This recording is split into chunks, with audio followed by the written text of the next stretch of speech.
झज्जर विधानसभा से भारतीय जनता पार्टी के उम्मीदवार कप्तान बिरधाना जहां भी जाते हैं वो अपनी छटा बिखेर देते हैं। जी हां, आज जब वो खेड़ी गांव में पहुंचे तो वहां पर ग्रामीणों ने अपने नेता का भव्य स्वागत किया। कप्तान बिरधाना को माला पहनाकर, पगड़ी पहनाकर सम्मानित किया गया। कप्तान बिरधाना ने वहां बैठी मातृशक्तियों को सर झुकाकर नमन किया।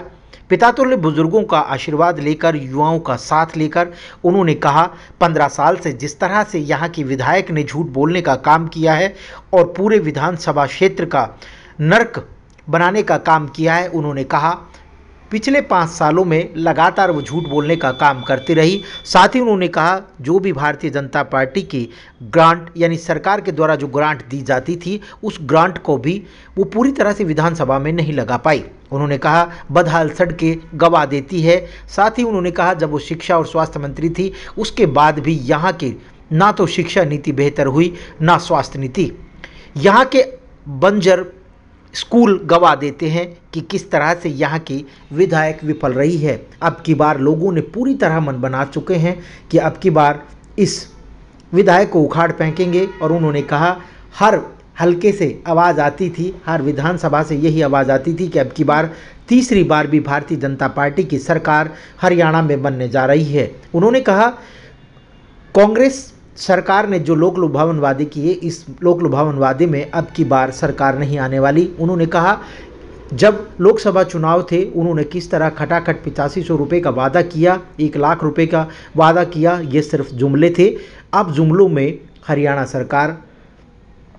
हरियाणा के लोग बिल्कुल नहीं आने वाले। उन्होंने कहा झज्जर की बात करूं तो झज्जर में पहले ही कह रहे थे कि अगर कोई व्यक्ति है तो कप्तान बिरधाना है जो गीता बुक्कल को हरा सकते हैं। मेरे सभी साथी, सभी सहयोगी और साथ ही आप लोगों का आशीर्वाद रहा तो मैं इस कथनी को सत्य कर दिखाऊंगा। उन्होंने कहा कि कप्तान बिरधाना ना तो चंडीगढ़ बैठेगा ना ही चंडीगढ़ आप लोगों को जाना पड़ेगा। उन्होंने कहा अगर घूमने का मन है तो आप चंडीगढ़ ज़रूर जाइएगा, लेकिन काम के लिए किसी व्यक्ति को चंडीगढ़ नहीं जाना पड़ेगा।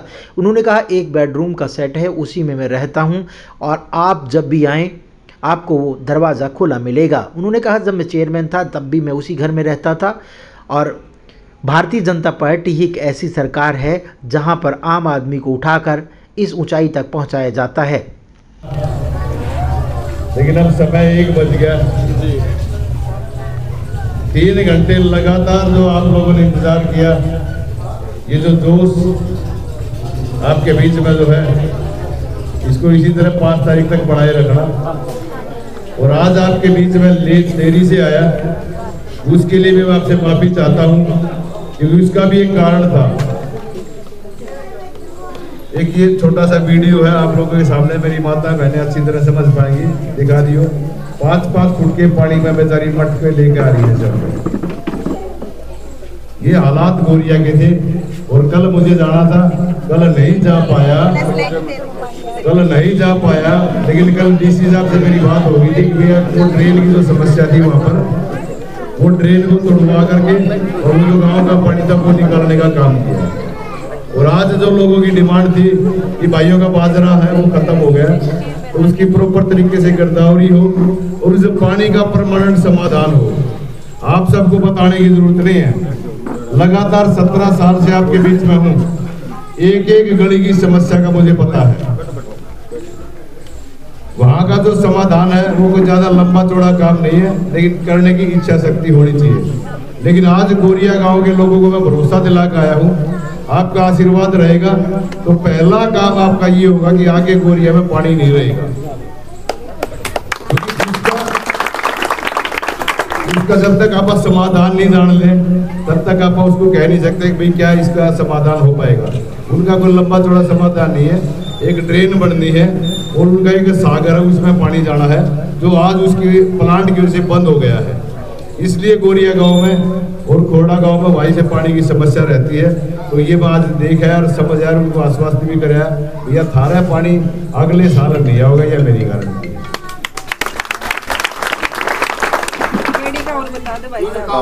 खेड़ी वाले को बताने की जरूरत को नहीं, मैं नया को नहीं ना मैं चुनाव मारता, मैं सारी अण लोगों के बीच में रहूँ।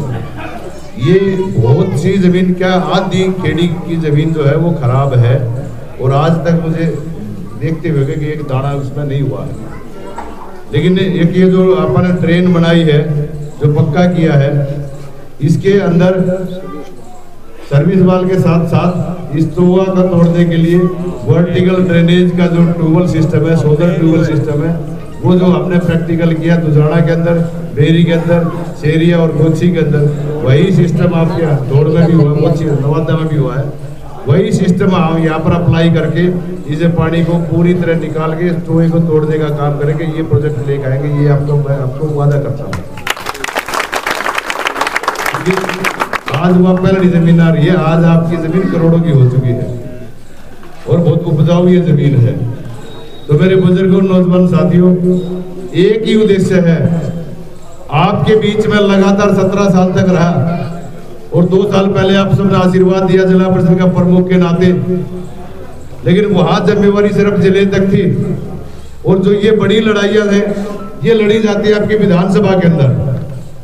आज जो लगातार आपका प्यार और जो आशीर्वाद मुझे मिला, इस चुनाव टिकट डिक्लेयर होने से पहले पूरे हलके में नहीं, पूरे जिले में एक ही आवाज थी कि आज यदि गीता भूकल को कोई हराता है तो कप्तान बिरधाना हरा सकता है।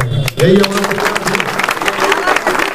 क्या ये आवाज सुने? इस आपकी आवाज को सुनने का काम हमारे संगठन ने किया।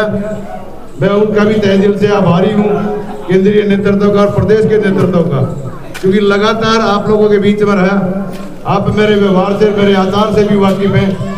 मैं या तो हाँ करता हूँ या ना करता हूँ। जो सा काम यूँ दिखता कि हाँ भैया आप ये कर्ज कहा, तो उसमें 1 मिनट की देरी नहीं लगती। उस काम को कोई रोक नहीं सकता। जो आज मेरे लेवल का जो काम नहीं था, जो मेरे बस का नहीं था, उसके लिए मैं मजबूर था कि नहीं कर पाया।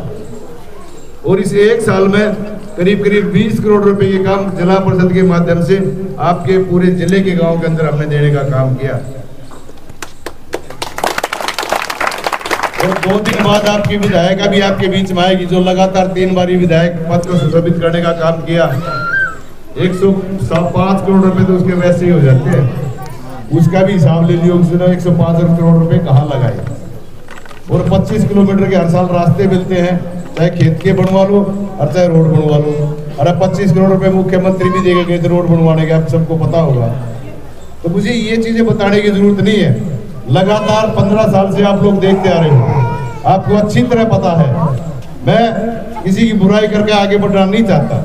मेरे अपना एक सोच है कि मैं क्या करूंगा वो मैं लेकर चलता हूँ। और मैं आप सबके बीच में एक वादा करके जाता हूँ कि मैं उससे भी बहुत अच्छा करने का काम करूंगा। मैं अपना अच्छा करूंगा। ये सोच, ये काम करने के लिए लोग यहाँ आगे भेजते हैं ताकि लोगों की तकलीफ, समस्याओं का सुधार हो सके, उनका निवारण हो सके। लेकिन आज साथियों, पूरे हलके की एक ही आवाज है कि जहाँ पर भी जब भी किसी चीज की जरूरत पड़ी तो आपका प्रतिनिधि कहाँ दिखाई नहीं दिया। लेकिन मैं आपके बीच में सदा लगातार रहा और आपको ये कहने की जरूरत नहीं है कि इसे चुनाव के बाद आपका आशीर्वाद रहेगा। इस चुनाव के बाद कि आप लोगों के बीच में दिखाई नहीं दूंगा। हम सब लोगों के बीच में जाते हैं, लगातार चुनाव लड़े भी हैं और लड़वाए भी हैं। लोगों की एक ही आवाज रहती है कि वोट मांगने के समय सारे हाथ जोड़ते हैं, सारे आगे पैर पकड़ते हैं, उसके बाद कोई दिखाई नहीं देता। मैं पुराना विधायक हूँ नहीं, अरना हूँ जैसा। मेरा झज्जर में ही साथ में आपके बिल्कुल नजदीक मकान है। आप भी मेरे हालात ये है, जो कोई भी मेरे पास जाता है या जो कोई भी गया, उसका प्राथमिकता के आधार पर उसका काम करने की मैंने काम की। और मेरी सोच हमेशा ये रही है कि मेरी वजह से कोई साथी दुखी ना हो और किसी को इंतजार करना ना पड़े। ना मेरा इस तरह का मकान कि मुझे 3 घंटे के बाद नहा कर नीचे आना पड़ेगा। मेरा बेडरूम भी नीचे है। कई बार लोग मैंने सूखता जाकर ठाया करें, भाई खड़ा यही काम है।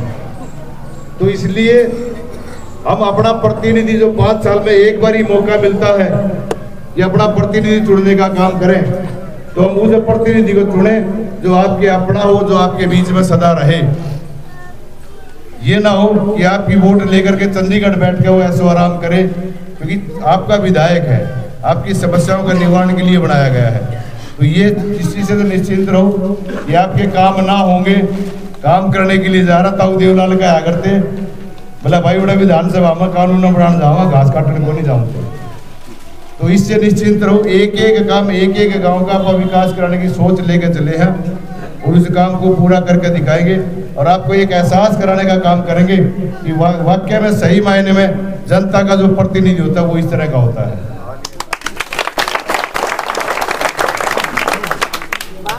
ना कोई घमंड की बात, ना कोई अहंकार। जब जो भाई जिस तरह की समस्या लेकर के आया उसका सुधार करांगे और उसे भाई को तकलीफ ना हो। और रही बात आपकी बाकी विकास की, सारे जो भी चुनाव होगा पहले शिक्षा भी अच्छी कराएंगे, स्वास्थ्य भी बढ़िया होगा, आपका आपके हरियाणा नंबर 1 कराएंगे, हरियाणा नंबर 1 कराएंगे। इन बातों में कुछ नहीं धरा, ये वो पुराने शिकारी आओगे, नया जाल लेकर आपके बीच में आओगे, फिर दोबारा से बेवकूफ बनाओगे, बहकाने का काम करेंगे।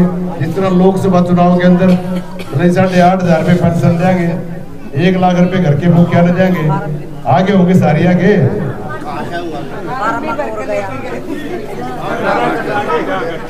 खड्डा खड्डाले आएगा ना है,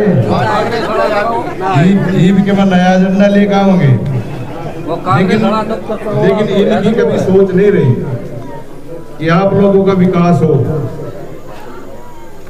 चुनाव के दौरान इनको याद आता है कि इस देश से गरीबी हटाने का हम काम करेंगे।